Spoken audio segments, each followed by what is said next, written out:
Assalamu aleykum. Qadirli dostlar, bugünkü videomuz Akkamışdaki xeyriyə bilə başlanğıc ayda bulalım. Yine bir de yine qalasa işine yine iki grup verdiler.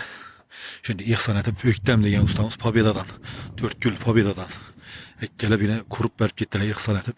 İhsanlar kabul olsun.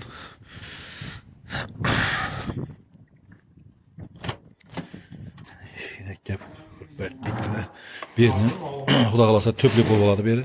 Baniyası bilen koşup şu chatte baniyası boladı. Şu bilen koşup töplük oladı. Tok da kızadan işleyecekmiş birini.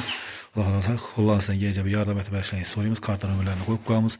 Bu yaxda yine şu ilişkini hayriye etkenini ülkesine baniyanın ilişkini porçikesini şimdiyle işlep verdiler.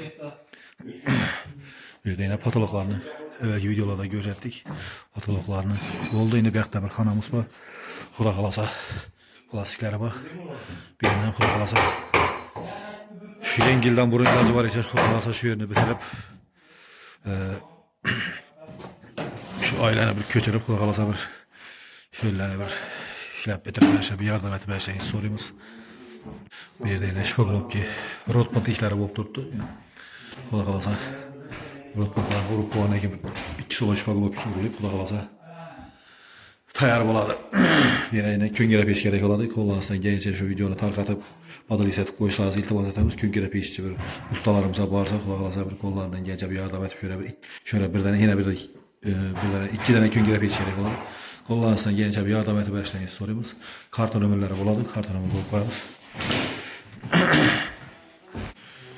Yine rotmatlar yine hop geldi yine rotmatlarını şu magazinden şu hostavardan karz bulduk.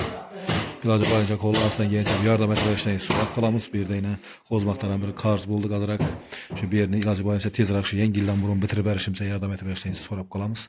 Şu bilen bugünkü videomuz tamam. Sağ olun, selamet olun.